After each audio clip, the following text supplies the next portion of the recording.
రండి రండి, స్నాక్స్ తిన్నారా? అందరితో తిట్లు తిన్నాం, అన్నయ్యతో దెబ్బలు కూడా తిన్నాం. వచ్చినందుకు మాకు పనిష్మెంట్ ఇచ్చారు. మీరు బెస్ట్ అనుకుంటే వేస్ట్ అనిపించారు. నేను అదే ఫీల్ అవుతున్నాను. ఇంకాపుతారా? ఏవో 2 తిట్లు 4 దెబ్బలు తిన్న మీకే అంత కోపంగా ఉంటే ప్లాన్ ఫెయిల్ అయ్యి ఎదురు దెబ్బ తిన్న నాకెంత కోపంగా ఉండాలి? మీ ప్లాన్ ఏంటో మాకు పూర్తిగా చెప్పలేదు కదా పిన్ని. సగం సగం చెప్పి మాతో చేయించారు. సీతకు క్షమాపణ చెప్పించారు. మేము అనుకున్నదంతా అనుకున్నట్టు జరుగుంటే సీతకు సారీ కాదు, సెండ్ ఆఫ్ చెప్పుండేవాళ్ళు. దాని శవం మీద దండ వేసి శ్మశానానికి సాగనంపుండేవారు. మేము అనుకున్నదొకటి, జరిగింది ఇంకొకటి. అయినా ఏం పర్వాలేదు. సీత నాకు మాత్రమే కాదు, మన నలుగురికి ఉమ్మడి శత్రువు. అది ఈసారికి తప్పించుకుంది, ఇంకొకసారి తప్పకుండా దొరుకుతుంది. సీత వదినని చంపాలన్న మీ ప్లాన్ పిన్ని? సీతను శాశ్వతంగా లేకుండా చెయ్యాలనుకుంటున్నారా పెద్దమ్మా? ఏ మీకేవైనా అభ్యంతరమా? అదేం లేదు పిన్ని. మీరేం చేసినా మేం సపోర్ట్ చేస్తాం పెద్దమ్మా. మీరు రామ్ చేతిలో దెబ్బలు తిన్నందుకు, మీతో సీతకు సారీ చెప్పించినందుకు నాకు బాధగానే ఉంది. అలాంటి టైంలో కూడా మీరు నా పేరు బయట పెట్టలేదు. అందుకే ఒక్క నిమిషం.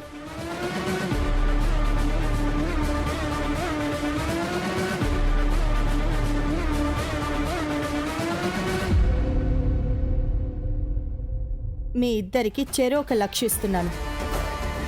వెళ్ళి షాపింగ్ చేసుకోండి. చాలా థ్యాంక్స్ పిన్ని. థ్యాంక్స్ పెద్దమ్మా. ఇక మేము బయలుదేరుతాం పిన్ని. మళ్ళీ మీరెప్పుడు పిలిచినా వస్తాం. వెళ్ళిరండి.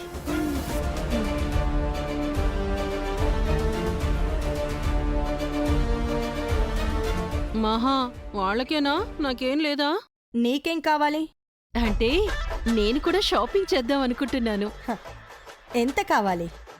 వాళ్ళ పిల్లలు కాబట్టి చెరో 1,00,000 ఇచ్చావు. నేను కొంచెం పెద్దదాన్ని కదా, ఓ 3 లక్షలు ఇవ్వచ్చుగా. ఆ, దిక్కులు చూస్తావేంటి మహా? డబ్బు ఆ డ్రాలో ఉంటుంది కదా. డబ్బు కాదు, చీపురు కట్టుండాలి. ఎక్కడ పెట్టాను?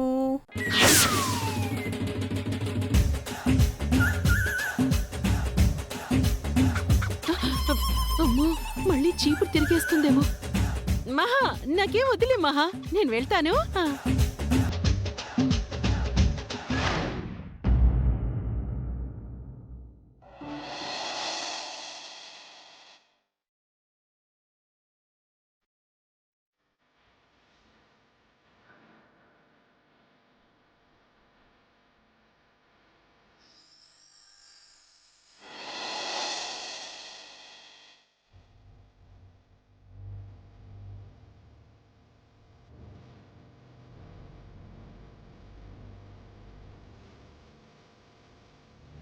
ఏంటి సీత, దేవుడి ముందు దీపం పెట్టావా?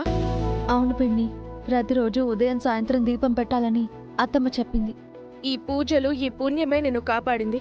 దేవుడు మాత్రమే కాదు పిన్ని, మీ అందరి ఆశీస్సులు కూడా నన్ను బ్రతికించాయి. నాకు అలా అయిందని తెలిసి నువ్వు నా కోసం వచ్చావు. నేను తిరిగి వచ్చే వరకు ఇక్కడే ఉన్నావు.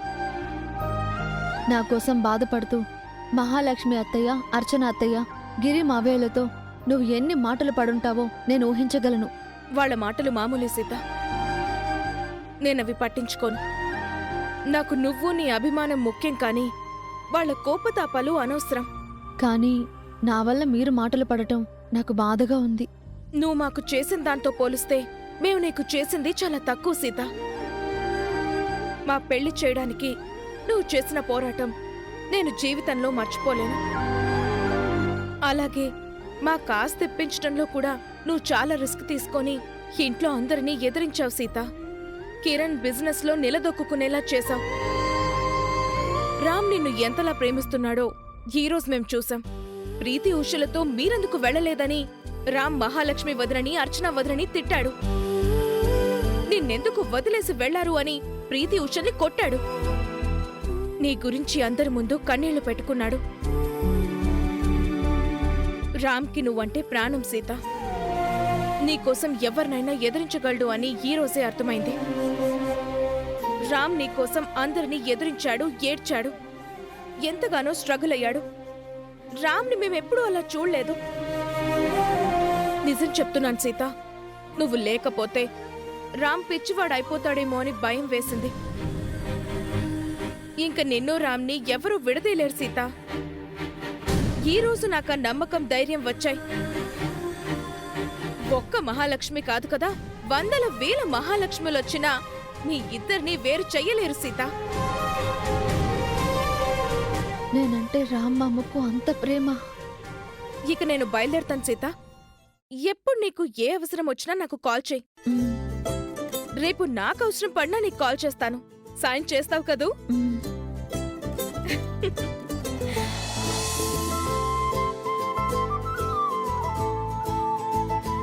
ఉంటాను.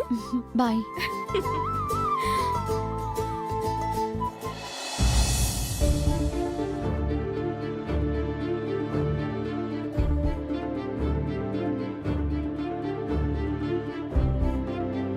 కూర్చో.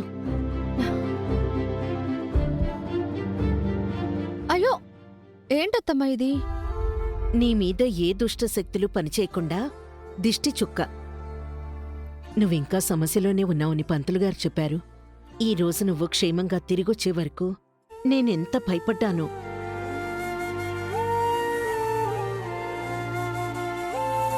సారీ అత్తమ్మా, వద్దని నువ్వెంత చెప్పినా వినకుండా వెళ్ళాను.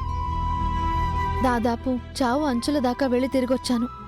నా కోసం నువ్వు చేసిన పూజల వల్లే నేను ప్రాణాలతో తిరిగొచ్చాను. నా పూజలు ఆ దేవుడు కరుణించడం మాత్రమే కాదు సీత, నీ మీద రాముకున్న ప్రేమ కూడా నిన్ను బతికించింది. నీకోసం రాము ఎంతగానో ఆరాటపడ్డాడు. ఆ సీత దూరమైనప్పుడు ఆ రాముడు ఎంత బాధపడ్డాడు, అంత బాధ నీ రాముడు పడ్డాడు. ఆ బాధలు నా కోసం మామ నిన్ను తిట్టాడు. అందుకు కూడా నువ్వు నన్ను క్షమించాలత్తమ్మా. రామ్ కోపంలో నీ మీద ప్రేమ కనిపించింది సీత. అది నాకు సంతోషమే కదా. మీకు సంతోషమే, కానీ ఒక కన్న కొడుకు తన కన్న తల్లిని తిట్టడం నాకు బాధగా ఉందత్తమ్మా. నిజం తెలియక చేసే తప్పులు కావు సీత. రామ్ నిన్ను ఇలాగే ప్రేమించాలి. మీ ఇద్దరూ కలకాలం కలిసుండాలి. అదే నా కోరిక. మీ సంకల్ప బలమే మా బంధాన్ని నిలుపుతుందత్తమ్మా. మీ దీవెనలే మాకు శ్రీరామ రక్ష. నువ్వు కనిపించడం లేదని మీ అమ్మకు ఫోన్ చేశాను. తను కంగారు పడింది. మీ నాన్నకి ఇంకా విషయం తెలీదు. నీతో ఫోన్ చేయిస్తా అని చెప్పాను. ఒకసారి అమ్మకు ఫోన్ చేయి. ఇప్పుడే చేస్తానత్తమ్మా. చెయ్యి.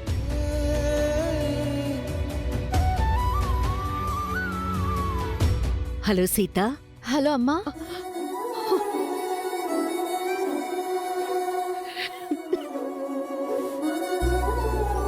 అమ్మా ఏడవకమ్మా, నాకేం కాలేదు. నేను క్షేమంగా తిరిగొచ్చాను. నా ఒంటి మీద చిన్న గీత కూడా పడకుండా రామమ్మ నన్ను తీసుకొచ్చాడు. ఏంటమ్మా నువ్వు ఒక పోలీసైన భార్యవై ఉండి ఇంతలా భయపడుతున్నావా? ఎంత పోలీస్ అయితే మాత్రం నీకిలా జరిగిందని తెలిస్తే మీ నాన్న కూడా బాధపడతారే. అలాంటిది నాకెంత భయంగా ఉండుంటుందో ఆలోచించు. ఇక్కడ అత్తమ్మ నా కోసం చాలా పూజలు చేసిందమ్మా. చేతిలో కర్పూరం వెలిగించుకుని చేయి కాల్చుకుంది. అత్తమ్మ పూజలే నన్ను క్షేమంగా ఇంటికి తీసుకొచ్చాయి. అక్కడ మీ అత్తయ్య ఉంది కాబట్టే ఇక్కడ నేను ఈ కాస్తైనా ధైర్యంగా ఉన్నాను. సమయానికి మీ నాన్నగారు కూడా ఊళ్ళో లేరు.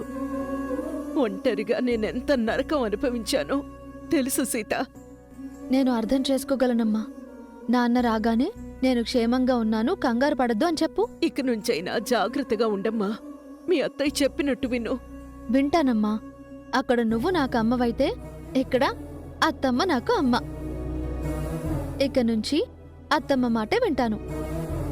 ఏడవకుండా ధైర్యంగా ఉండు, సరేనా? సరే సీత, మీ నాన్న వచ్చాక మేమిద్దరం నిన్ను చూడ్డానికి వస్తాం. ఉంటాను. బాయ్ అమ్మా. మా అమ్మతో ఏం చెప్పావత్తమ్మా? అంతలో ఏడుస్తుంది. కన్న కూతురు కనిపించకుండా పోతే ఏ తెల్లైనా ఏడవకుండా ఎలా ఉంటుంది? నీకున్న ధైర్యం అందరికీ ఉంటుందా? అసలు ఇలా ఎందుకు జరిగిందత్తమ్మా? అనుకోకుండా జరిగిందా, లేక ఎవరైనా నన్ను కావాలని కిడ్నాప్ చేయించారా?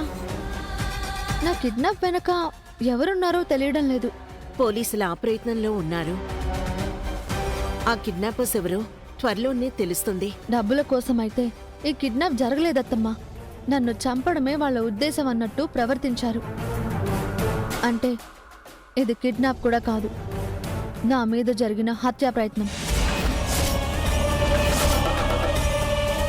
నేను చనిపోయాననుకుని వాళ్ళు నన్ను వదిలేసి వెళ్ళిపోయారు.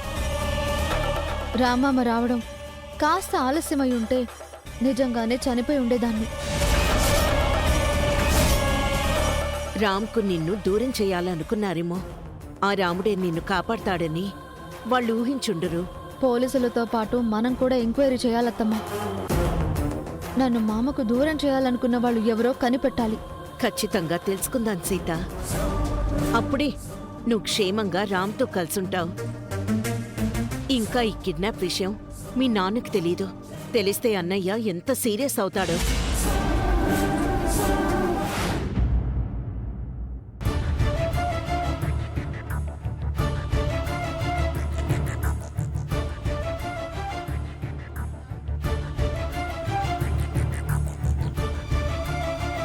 వచ్చారా?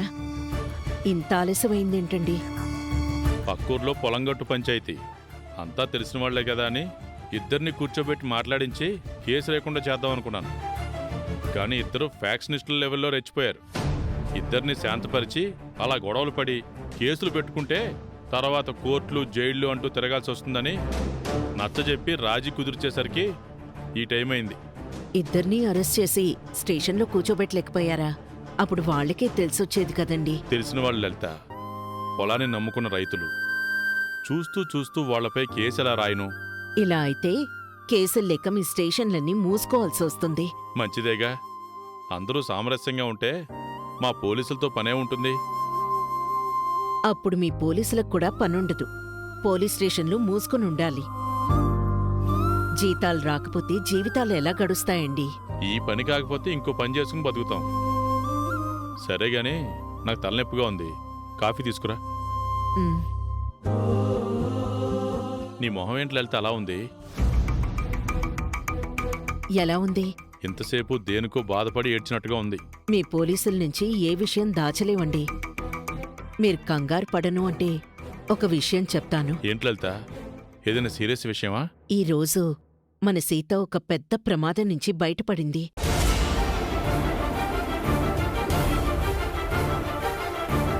సీతకు ప్రమాదమా? మీరు కంగారు పడకండి. సీతకేం కాలేదు, క్షేమంగానే ఉంది. ఆ ప్రమాదం ఏంటి? అసలు ఏం జరిగింది? సీత తన ఇద్దరు ఆడపడుచులతో గుడికి వెళ్తుంటే ఎవరో దుండగులు సీతను కిడ్నాప్ చేశారట.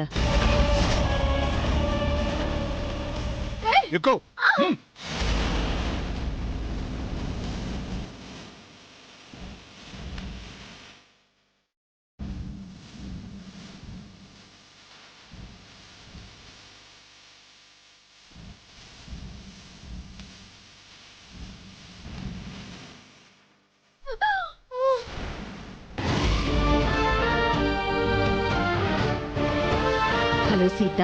హలో అమ్మా. అమ్మా ఏడవకమ్మా, నాకేం కాలేదు. నేను క్షేమంగా తిరిగొచ్చాను. నా ఒంటి మీద చిన్న గీత కూడా పడకుండా రామమ్మ నన్ను తీసుకొచ్చాడు. ఇది జరిగింది. ఇంత జరుగుతుంటే నాకెందుకు చెప్పలేదు? సుమతి ముందు మీకే ఫోన్ చేసిందండి. నేను కూడా ఫోన్ చేశాను. మీ ఫోన్ నాట్ రీచబుల్ అని వచ్చింది. ఇక మీరెలాగో ఇంటికొచ్చాక చెప్దామని ఆగాను. ముగ్గురు కలిసి గుడికెళ్తున్నప్పుడు సీతను మధ్యలో దింపడం ఏంటి? ఎవరో సీతను కిడ్నాప్ చేయడం ఏంటి? ఇదేదో ప్లాన్లో ఉంది లలిత. రేపే నేను సీత దగ్గరికి వెళ్ళి ఈ నిజం తెలుసుకుంటాను. మీరు ఆవేశపడకండి. అక్కడ పోలీసులు కూడా ఈ కేసు గురించే ఎంక్వైరీ చేస్తున్నారు. నేను కూడా పోలీసునే లలిత. సీత నా కూతురు. తనను ఇబ్బంది పెట్టిన వాళ్ళని ఎవరినైనా సరే వదిలిపెట్టను. ఏం జరిగితే అది జరుగుతుంది. ఈ విషయం సీత కూడా వదిలిపెట్టదండి. తనని బాధపెట్టిన వాళ్ళెవరో ఖచ్చితంగా తెలుసుకుంటుంది. సీతకి బయట ఎవరో శత్రువులు లేరు లలిత. ఇంట్లో వాళ్ళే తనని ఇబ్బంది పెడుతున్నారు. రేపే వెళ్ళి వాళ్ళంతా తేలుస్తాను. ఏమండి, నిజాలు తెలుసుకోకుండా అక్కడ తొందరపడకండి. మీరన్నట్టు ఇది ఇంట్లో వాళ్ళ పనే అయితే సున్నితంగా వ్యవహరించాలి. ఇంట్లో వాళ్ళైనా బయట వాళ్ళైనా నేను వదిలిపెట్టను. ఇంకొకసారి సీత జోలికి వెళ్లకుండా చేస్తాను.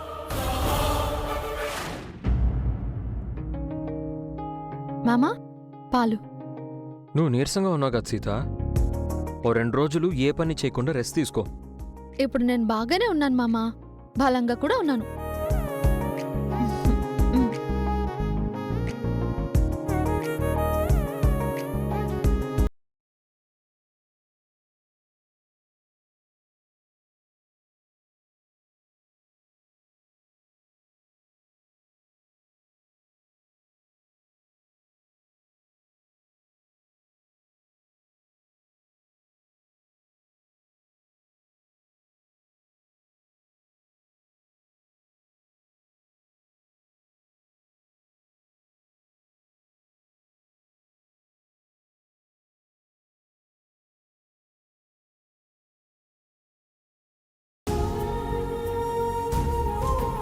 రామ్ నా మీద అరిచాడు. వాళ్ళ పిన్నిల్ని కోపడ్డాడు. చెల్లెళ్ళని కొట్టాడు. కొన ఊపిరితో ఉన్న నిన్ను బతికించుకున్నాడు. అప్పుడే నాకర్థమైంది నువ్వు రామ్ గుండెల్లో ఉన్నావని. ఈ మాటలు రామ్ లేనప్పుడు నీతో చెప్పొచ్చు, కాని రామ్ ముందే ఎందుకు చెప్తున్నానంటే ఆ రోజు నువ్వు వెలిగించిన అఖండ దీపం ఆరిపోయినా రామ్ గుండెల్లో నువ్వు వెలిగించిన ప్రేమదీపం వెలుగుతూనే ఉంది. అది ఎప్పటికీ ఆరిపోనిది.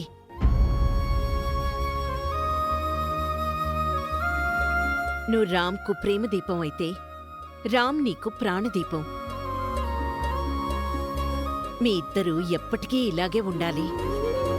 మీ ఇద్దరి మధ్య ఎలాంటి ఇబ్బందులు రాకూడదు. సంతోషంగా ఉండండి.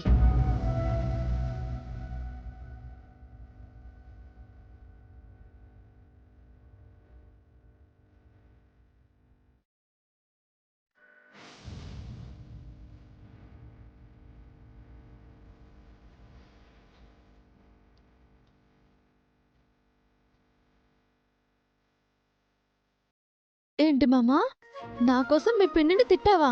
మీ చెల్లెల్ని కొట్టావా? అలా ఎలా చేసావు మామా? నేనంటే నీకు మరీ అంత ప్రేమ?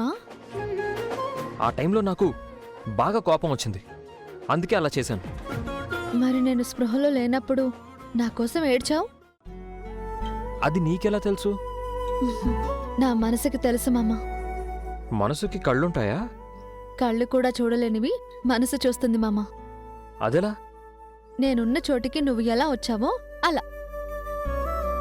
నీ ఫోన్ సిగ్నల్స్ ఆధారంగా నిన్ను వెతుక్కుంటూ వచ్చాను. మనసుకు కూడా సిగ్నల్స్ ఉంటాయి మామా. నేను కనిపించలేదని నీ మనసు ఎంతో బాధపడి ఉంటుంది. సారీ సీత, నా వల్ల నీకు ఎప్పుడూ సంతోషం లేదు. నువ్వు నన్ను ప్రేమిస్తూ నా కోసం ఈ ఇంట్లో జరిగిన అవమానాలన్నీ తట్టుకుంటూ వచ్చావు. ఈ కష్ట సమయంలో నేను నీకు తోడుగా ఉండలేకపోయాను. నన్ను క్షమించు సీత. నాకు నువ్వంటే చాలా ఇష్టం సీత. అందుకే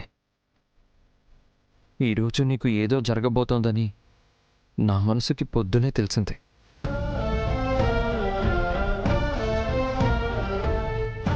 నా జ్ఞాపకాలను తలుచుకుని నా కోసం మీ మనసు ఎంతో ఆరాటపడి ఉంటుంది. అలానే నేను కూడా స్పృహ కోల్పోయే ముందు నిన్ను తలుచుకున్నాను. నీ జ్ఞాపకాలు గుర్తొచ్చాయి.